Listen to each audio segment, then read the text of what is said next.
So I wrote an article last year called Being Julian Assange, and that article attempted to correct many misnomers about the historical record of WikiLeaks. But there were a few things that I didn't put in that article, not deliberately, but just things that since I've realized are missing from that are very pertinent given the conversations that are going on at the moment. So one of those I think is extremely important in the context of Sweden. So we keep hearing yet again about Sweden. This is being dragged up. And somehow the media concentrating on Sweden has led a lot of people to believe that Julian was only actively targeted or hunted as a result of the Swedish situation, that the Swedish situation was really the beginning of his troubles. That's how it's presented to us. And so I just wanted to point something out to you all. And that's that if you go online and you look up Jacob Applebaum 2010 Hope Conference, NYC, it's the Hackers on Planet Earth conference in New York City. Jacob Applebaum appeared in Julian Assange's place at that conference on July the 7th of 2010, 6 weeks prior to the incidents in Sweden. The reason that Jacob Applebaum appeared on Julian's behalf is because the Pentagon had already issued a manhunt notice on Julian Assange. The FBI and the Department of Homeland Security were already searching for him. And you can actually go on YouTube and watch Jacob Applebaum's keynote speech. And you can see him call out, I believe it was 7 Department of Homeland Security agents who stormed into that event looking for Julian Assange. And Jacob Applebaum at the end of his speech actually had a doppelganger dressed as him leave through the main theater while Jacob Applebaum took off out the back door of the theater because he was so concerned that he was going to be arrested and detained simply for having spoken in Julian Assange's place. So the fact that the FBI and the Department of Homeland Security and the Pentagon were launching this global manhunt for Julian Assange 6 weeks prior to the Swedish incidents completely reframes the context of the situation that Julian was in 2010. And the idea that he was only wanted for any issue relating to Sweden is a complete and utter fallacy. They were after him 6 weeks prior to that. And I mean, that was why Julian had been forced to move from European country to European country. So I wanted to make that point to people. It's actually an incredibly important keynote speech that is given at that event. So if our social media mods could look up on YouTube, Jacob Applebaum Hope Conference 2010, and spread that link around.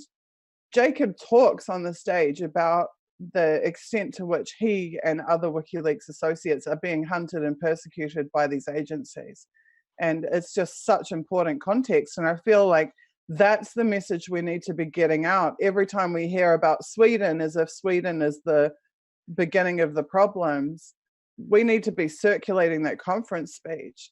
We need to make it clear that Julian was being hunted. And it's also very important to keep in mind that Sweden, after 9 years, still hasn't brought any charges against him. So when Jeremy Corbyn and all these holier-than-thou Labour MPs start talking about, women's rights and, we can't have anyone getting away with sexual assault and, these are serious charges that Julian Assange must answer, then they've got to address the issue. Well, if they were so terrible, if these charges are so serious, how come in 9 years, they've had 9 years, they've interviewed everybody, including Julian Assange, and they still haven't brought any criminal charges. So, you can't just keep saying, well, these are terribly serious charges. Why hasn't Sweden then brought these charges? I mean, so obviously the Swedish authorities don't really think that they've got much of a case, and it's not a case that they can win. And in fact, why has Sweden wanted to drop the case? Sweden wanted to drop the case in 2013, and they were prevented from doing so by the British. So all these Labour MPs, think that they're going to win some brownie points with the feminists are already pathetic. Well, we know that the initial prosecutor assigned to the Swedish cases dropped the cases because they said that they lacked merit and that there was no rape. We know that one of the women herself said that there was no rape, that she was not raped. And the other one had supplied a condom as evidence, which it was proven did not contain Julian Assange's DNA. But aside from that, there are two very important public voices about the events in Sweden, and that is Naomi Wolf is one of them. And the second is a UK-based group called Women Against Rape. Both Naomi Wolf and Women Against Rape are public anti-rape advocates, anti-sexual violence advocates. And they have both, twice now, the group Women Against Rape have posted op-eds about the situation in Sweden. And Naomi Wolf also herself posted a very important one. And again, to our social media mods, if you could look up those op-eds and share them in the chat, it's really important for people to read.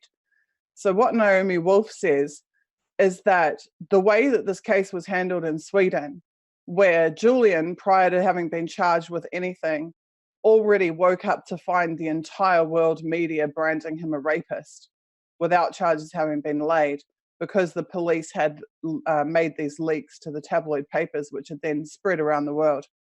That this is not how rape cases are handled. This is not what happens to men, especially men in power, who are accused of rape or of sexual violence. That this is not the experience of women who actually are raped. We don't go to police stations and discover that justice is meted out within 24 hours. This is not how it works. This is not the process.